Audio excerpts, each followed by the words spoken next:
Hello guys, my name is Rahul Singh. Welcome back to another case study with me. और आज हम बात करेंगे दुनिया के सबसे छोटे सीरियल किलर के बारे में। और चौंकाने वाली बात है कि उसका उम्र केवल 8 साल हुआ था और इसने 3 मासूम बच्चियों की जान ले ली थी। उनमें से एक उसकी सगी बहन भी थी। तो चलो चलते हैं आज के क्राइम को थोड़ा डिटेल से समझते हैं। इस क्रिमिनल का नाम था अमरजीत सिंह। इसका जन्म 1988 में हुआ था, एक छोटे से गरीब फैमिली में। इसके पापा मजदूर थे और इसकी मम्मी हाउसवाइफ थी। इन लोगों का गुजारा अच्छे से नहीं हो रहा था, जिसके चलते इन्होंने अपना घर शिफ्ट कर लिया एक मुसोरी टोले में। उन लोगों की वहां भी दिक्कतें कम नहीं हुई, हालांकि वहां पे उन लोगों की दिक्कत और भी ज्यादा हो गई। क्योंकि अगर कोई इंसान अपना घर खाली करके दूसरे जगह जाता है, दूसरे जगह शिफ्ट होता है, तो उसको खर्चा ज्यादा बढ़ जाता है।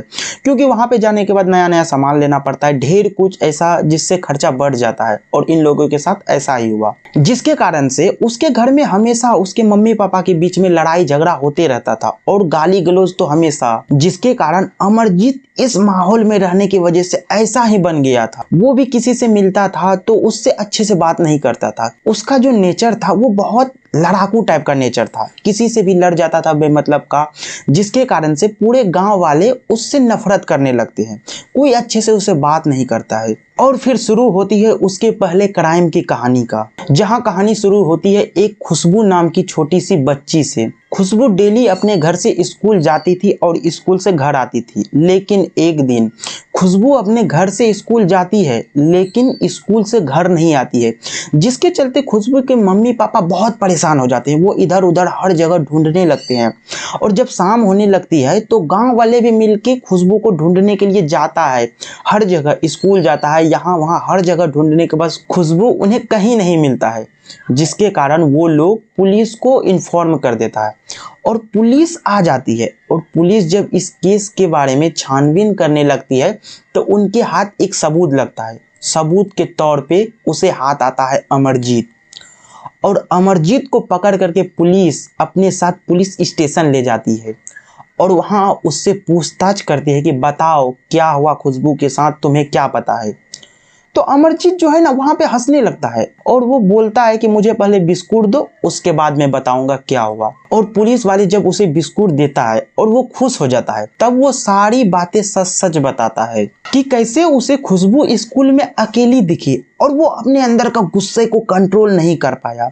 और वो उस दिन खुशबू को अकेले देख करके खुशबू को घसीट करके ग्राउंड में ले आता है और खुशबू के गले को दबाने लगता है। लेकिन उसके बाद भी अमरजीत को संतुष्टि नहीं मिलता है, क्योंकि उसे खून देखना था। जिसके चलते वो बगल से एक पत्थर उठा करके खुशबू को मारता है। जब तक उसके सर से खून नहीं निकल जाता है तब तक नहीं छोड़ता है और खुशबू वहीं पे मर जाती है। और फिर अमरजीत वहीं पे खुशबू को दफना देता है ग्राउंड में ही। और जब ये सब पुलिस वालों ने सुना तो वो भी हैरान था, क्योंकि ये सब एक 8 साल का बच्चा सुना रहा था, जो कि कत्ल भी वही किया था इन सब चीजों का। क्या अमरजीत का ये पहला मर्डर था? नहीं, अमरजीत ने इससे पहले भी 2 मर्डर किया था। एक अपनी ही चचेरी बहन जिसका उम्र 6 साल था और दूसरी अपनी खुद सगी बहन जिसका उम्र 6 महीने का था। उन दोनों को भी अमरजीत उसी तरीके से मारता है जैसे कि खुशबू को मारा था। और अमरजीत का धीरे धीरे नेचर ऐसा हो गया था, वो किसी को रोता हुआ देखता था, किसी को तकलीफ में देखता तो वो खुश हो जाता था, बहुत ज्यादा खुश हो जाता। मैंने सेम ऐसा ही एक मूवी में देखा था। एक लड़का रहता है जो कि किसी को भी तकलीफ में देखता है ना, वो हंसने लगता था। अगर कोई आदमी मर गया है, वहां पे अगल बगल में सारे लोग रो रहे हैं, वो लड़का उन सबको देख करके हंसता था और उसे आनंद आता था। सेम इसी तरह का ये केस है अमरजीत का। और हैरानी की बात यह है, अमरजीत के मम्मी पापा को इसके बारे में पता था कि अमरजीत ने पहले 2 कत्ल किया है, एक अपनी बहन और एक चचेरी बहन। अगर अमरजीत के मम्मी पापा पहले पुलिस को बता देते कि अमरजीत ने ऐसा किया है तो शायद आज खुशी जिंदा रहती। तो आज के केस में इतना ही था। इसलिए बोला जाता है ना कि अपने बच्चे को वायलेंस से दूर रखो, लड़ाई झगड़े वाले माहौल से दूर रखो, अच्छे माहौल में रखो। जो बच्चा जैसे माहौल में रहता है वो बड़ा होता है ना उसी टाइप का बन जाता है। इसलिए अपने बच्चे को अच्छे माहौल में रखो, अच्छा शिक्षा दो, अच्छे से परवरिश करो, नहीं तो बड़े होके वो आपके साथ भी ऐसा कर सकता है। और अगर आपको ये वीडियो अच्छी लगी है तो वीडियो को लाइक और चैनल को सब्सक्राइब कर देना, इससे हमारी काफ़ी सारी हेल्प हो जाएगी। आपका एक सब्सक्राइब हमारे लिए बहुत मायने रखता है।